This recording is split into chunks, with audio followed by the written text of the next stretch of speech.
Well, would you look at that? Would you look at that? Finally, Underdog Fantasy does the $500 single entry, a big high dollar one I've been waiting for all day. I was trying to do it over on DraftKings, but their shit was slow as hell trying to fill up. So now I'm over here on Underdog Fantasy waiting. I think, hey, if one of these goes off, I'll start recording. And it goes from like 7 people were in it and it was unfilled to literally it just filled up. Your tournament starts in a minute. I threw record on. I started recording it live, and somehow all the audio got fucked up. So now you know what I'm going to do because I'm so invested in this video and people want to see this shit. I'm going to re-record me going over the draft. You see how the square's blocked out? Because you probably see my hat moving behind me because it's still the original video I'm watching right there, right? So we're going to go back and relive this draft. It's going to take about 45 minutes, and I already know the outcome. Shit, I've already tweeted it out because I was being butthurt thinking I wasn't going to be able to go over this. And so we're gonna do it live, except it's not going to be live because it's me going back over it. But at least now my thoughts will be more clear. I think you'll be very interested to see how this draft played out. Obviously I wanted to do it in the moment. The people in this are a little bit sharper, I noticed, just by the people they were drafting. Here's me talking about Spike Week. You can see like the guys that I have exposure to. The big thing I was talking about is I get really nervous because I have the 9th pick, right? When you have the 9th pick, there is a chance. There's only 8 guys that I really like taking the first round because I'm on team no Devontae Adams, and I'm also on team no, what's his name? The big run, Derrick Henry. There we go. You can see I literally have played on my screen right there. Literally 0% Devontae and only 6% the big guy himself, right? Derrick Henry. So I'm really nervous that Derrick Henry's going to fall to me here, right? I'm praying that like Steph Diggs or Dalvin Cook or somebody falls to me, right? And if that doesn't work out, well, then this draft already sucks because at the 9th pick, I don't want to take, I don't want to take Travis Kelce there. I feel like that's too early to take Travis Kelce. I probably would have if it would have worked out that way. But as you'll see, we got really nervous right here that if these guys go Diggs and Cooks right here, we're basically effed. So we're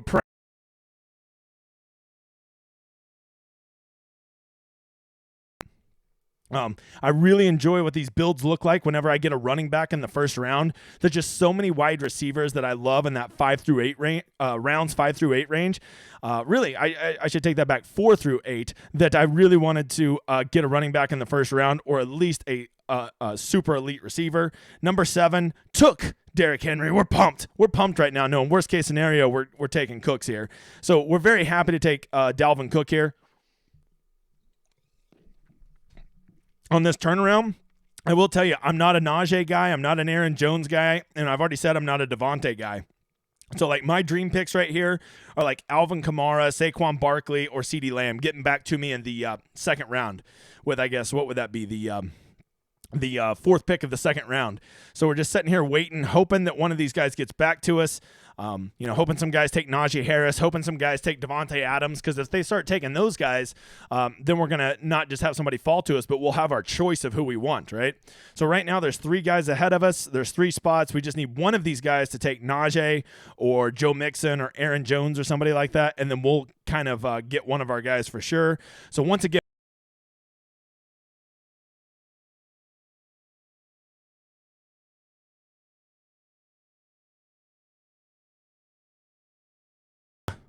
did my shit just... No, I just stopped moving for a minute. Okay, so he takes Javonte Williams, which is a big stretch for me with the 2nd pick of the second round. So we're definitely very, very happy to take CeeDee Lamb. I'm a big CeeDee Lamb guy. I take him off.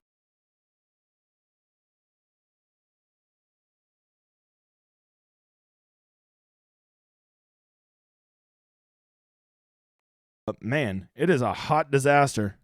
So anyways, you can see the recording did not go well. The recording did not go well. It was not well set up. I think the computer needed an old restart before I did it, but what are you going to do? All right, so back to the draft over here. You could see a lot of people probably would have probably taken Joe Mixon ahead of CeeDee Lamb there, but I'm just not a Joe Mixon guy, man. I think CeeDee Lamb is probably going to be a top 5 wide receiver in the NFL this year, so I wanted to get him. Plus, I like to have one super elite receiver, and if I start Dalvin Cook and Joe Mixon, then I don't love it. I don't love it, Bob. So that's where we're at. We're just waiting on this pick to come around. I will tell you that, guys, I'm already starting to think about targeting here. I love Mike Evans, but how often does Mike Evans ever get to the end of the third round? I would love for Andrews or Kyle Pitts to get back to the end of the third round, but in a sharp contest like this, there's no chance they're ever going to happen. And I'm already starting to realize at this point, as we're just now starting to get through the second round, that there is a very, very high likely chance that I'm going to take Josh Allen. Because if you follow me on Twitter, the Degenerate75, you will know that I have been drafting way too much Josh Allen. When I can get him at the end of the third round, I do it every time, and it's a simple answer. It's a very, very simple answer. I think he's objectively has the highest floor of any quarterback, and he also has the highest ceiling. So for me, it's like if I'm going to take him, unless somebody criminal falls to me, I almost always take Josh Allen at the end of the third round. I just don't love the receivers there. And so that's what I do.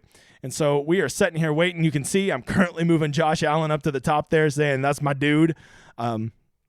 It just gives you a lot of freedom with what you can do with the rest of your draft when you already have that quarterback out of the way. Because you're going to see we end up having quite the sweat at quarterback in this draft. I mean, quite the sweat. Because for whatever reason,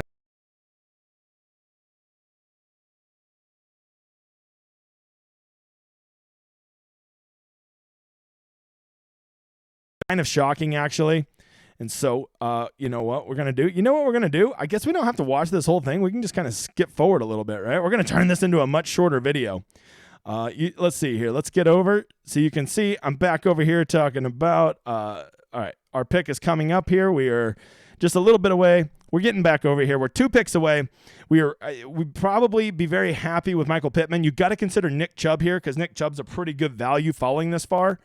Just based on ADP and his upside. So, at this point, I'm really kind of contemplating. There's 3 guys here that I'd be okay taking, and I'm 3 picks away. Well, I'm 2 picks away, but I'll be the third one picking, so I need 3 guys that I like.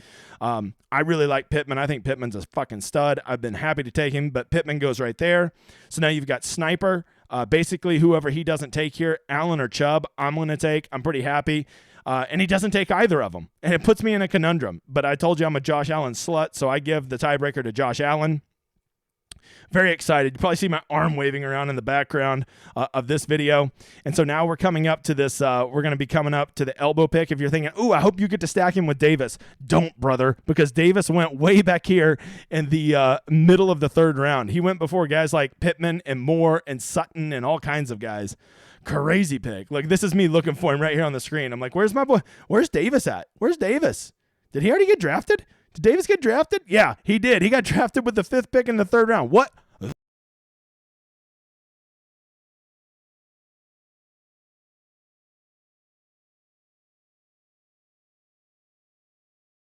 Here in this draft, we've got 2 picks away.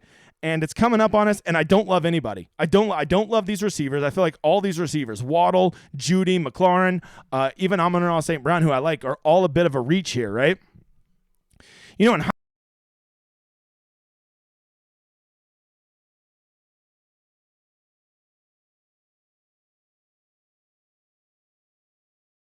ended up taking Travis Etienne, and I didn't love it. But, I just kind of bought the hype here. I looked at his ADP, how all the people that really seem to know their shit are talking him up. And so I take ETN here. In hindsight, if I would have took Zeke, my team would have been pretty unbelievable. Because I still think Zeke has something. And I don't mind stacking him with CeeDee Lamb. Give me the Cowboy stack, right? So we're going to fast forward a little bit here.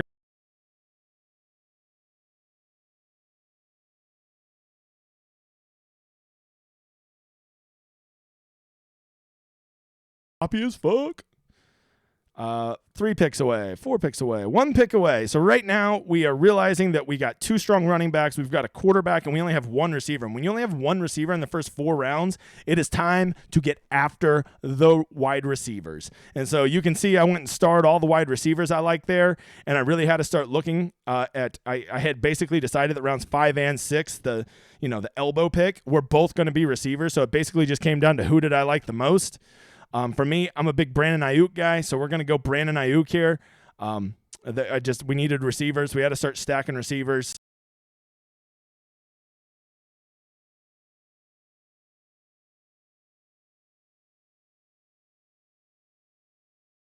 Dawson Knox with our boy Josh Allen, but this is obviously way too early to reach on him right now. So we end up going Brandon Ayuk.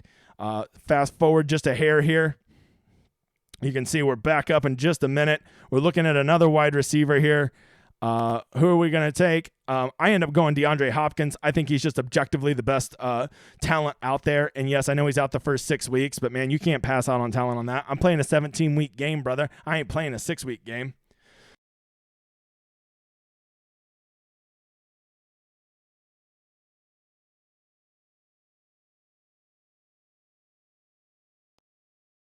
To fall to us. You can see, because, whenever you're picking ninth, so you got to go quite a bit between picks. So we're going to fast forward here. Here's where the draft gets tricky, right? I never envisioned such good running backs falling to the end of the 7th round. You got to remember, we're in the 80s right now, and there is really good options out there, right? I decided I want to keep getting the wide receiver, so I go Kirk.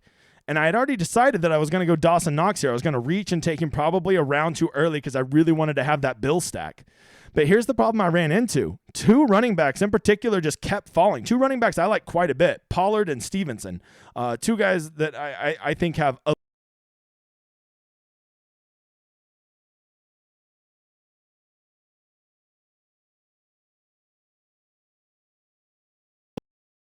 Stevenson or Dawson Knox. And I've already decided that I don't love Travis Etienne. Now, if I would have taken Zeke Elliott earlier, now I probably take Dawson Knox and this whole thing plays out differently, right? So I end up saying we're not going to reach on Knox. You got to take Stevenson whenever he's above ADP. That's just my opinion. I didn't love it. I really wanted that Knox stack, but in hindsight, probably should have took Zeke Elliott because I'm a bigger believer in him than most people are. Okay, so we got a bit of time here. The roster is starting to fill out, but once again, only one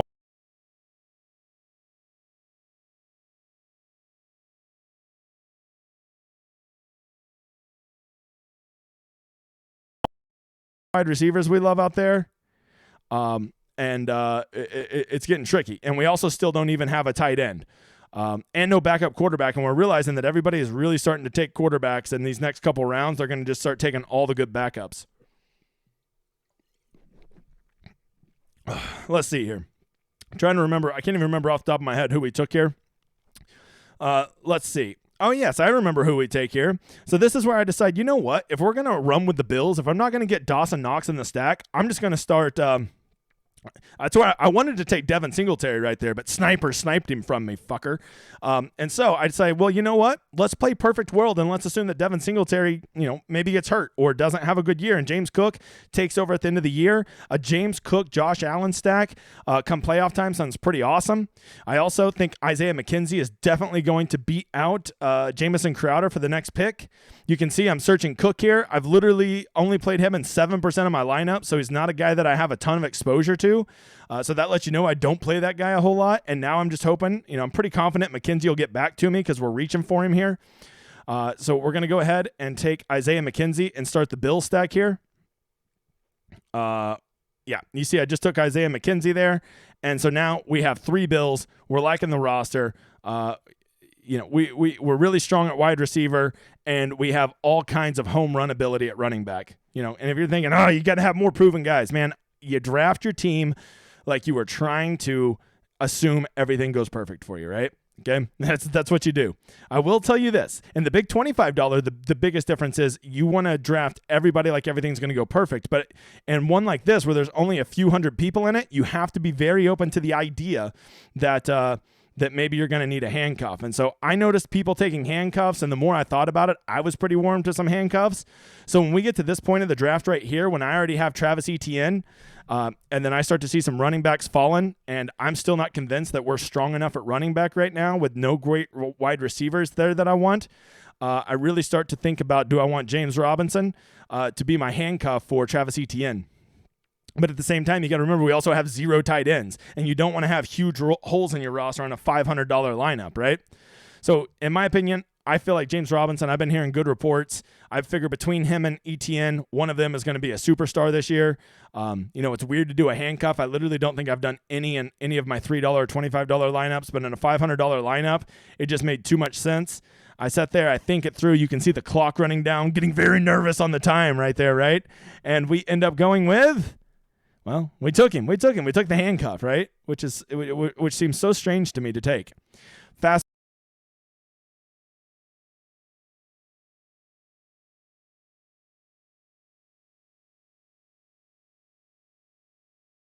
There's only one way to find out. It's our pick. We're super excited. Alberto falls to us, and now at least we have a starting tight end. Still no backup quarterback, and only one tight end, but we're pretty deep with good wide receiver and good running back options.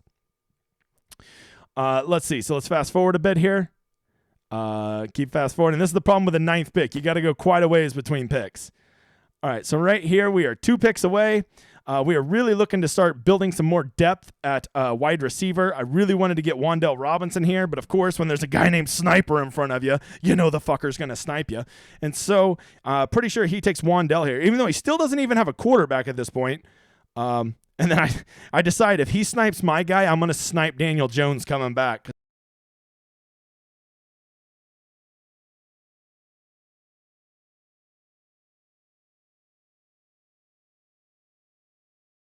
Good thing I'm going back and doing the audio over it because it is choppy. Terrible. Okay, so Sniper is going to take we're looking up Isaiah Spiller to see what the new news on him is, to see if he's worth taking. We decide, no, we got to get some receiver depth. I think Robbie Anderson has big upside, and at this point I was still considering taking Baker Mayfield as my backup quarterback, so I kind of liked having Robbie Anderson to pair with him. Fast forward just a little bit here. You can see our roster composition right now. We're right before Sniper. He still doesn't have a quarterback, so I'm already saying how I'm going to snipe Daniel Jones just to get him back for the Wan'Dale Robinson, because I know that's who he wanted when he took Wan'Dale. He wanted a Jones-Wan'Dale stack. But then this guy, I got sniped on each side here, right? He took Daniel Jones first. Fuck. So that really puts me in a tough situation. I still want to keep I really want a quality tight end. I think Tonyan and Green Bay's offense is going to be pretty good. Between him and Alberto, that's serviceable enough at tight end. That's one less thing I got to worry about. Let's put the tight ends away for a while. Don't worry, the sweat's still coming, right? It is around this time that I realize quarterbacks are really starting to fly off this board really quick. And so I start starring a bunch. You can see I have a bunch of them starred: Deshaun Watson, Goff, Tannehill, and those weren't even like the first 6 I put on there. I just had to put them on there because everybody kept taking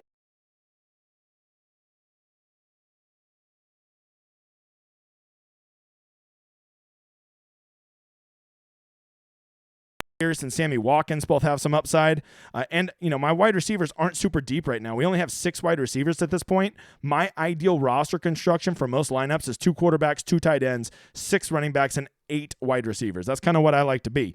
But, you know, once you get to like the last 2 rounds, you're not going to find any receivers that are even worth being on your roster. So I'm really trying to get all the receivers I can right now.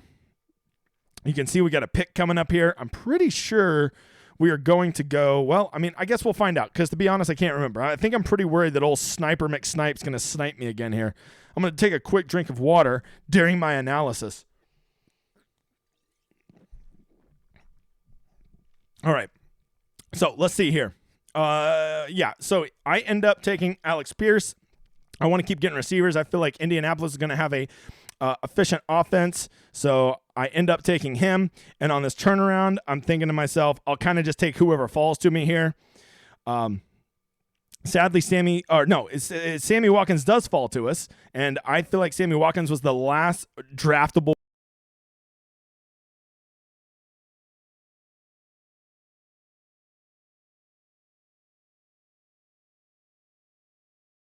of 8 receivers that aren't just last round punts. But now we're nervous because we have no backup quarterbacks. And as you'll see, all these guys I have on my board start getting drafted. And I'm starting to look up guys like who's going to be the starter for the Steelers. Is there any chance Mitchell Trubisky? I'm like starting to panic at this point about backup quarterback, which is weird because normally when you draft Zach Allen, you're not too worried about your backup quarterback because how often are you going to need him? And all of these quarterbacks just keep falling and falling. Or no, all these quarterbacks keep getting taken up. And I get to the point where literally it's down to Zach Wilson. He's the last starting quarterback left. And I really like Zach Wilson. He probably would have been my first choice over most of these guys. So if he can fall to me, I'm all about it. And you can see a lot of these guys have 3 quarterbacks. We just had the guy back.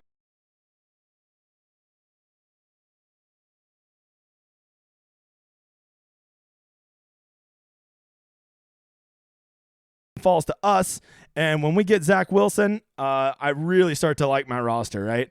I think Zach Wilson is a tremendous backup. I think he has some big upside. I got my 8 receivers that I like. I've got 2 solid tight ends, and I always have a last round running back I take, Deontay Foreman, who has been a home run back in the NFL before, had big seasons. And if CMC gets hurt, which I've heard he has a proclivity to do, he could be an unbelievable value. So he's my last round punt. I ended up with a pretty good roster, right? A roster I'd probably give like a B+. In hindsight, I wish I would have took Zeke in the 4th instead of ETN.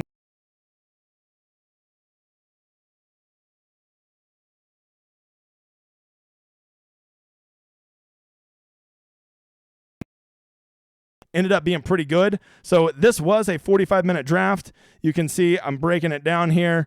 We took Cook and then CeeDee Lamb, got Josh Allen. Right here in the 4th round is the only thing we kind of regret.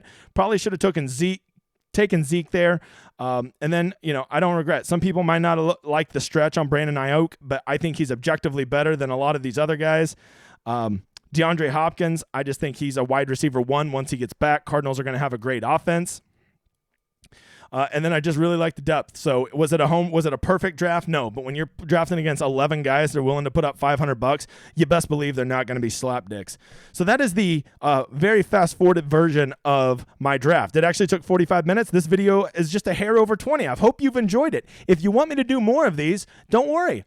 I have plenty of money. I can do more of them. So if you want me to, just put in the comments. Do more of these. I enjoy them. We only got like a week and a day or 2 before NFL starts. So make sure to drop a like, a subscribe. If you want me to do more, I will. Some people like these high-limit drafts to see how they're different from the lower dollar stuff, and I enjoy being in them. I enjoyed the rush. So that's where we're at, guys. I hope you enjoyed this video. Don't forget to come check out my golf and college football shit. The big guy goes hard in the paint.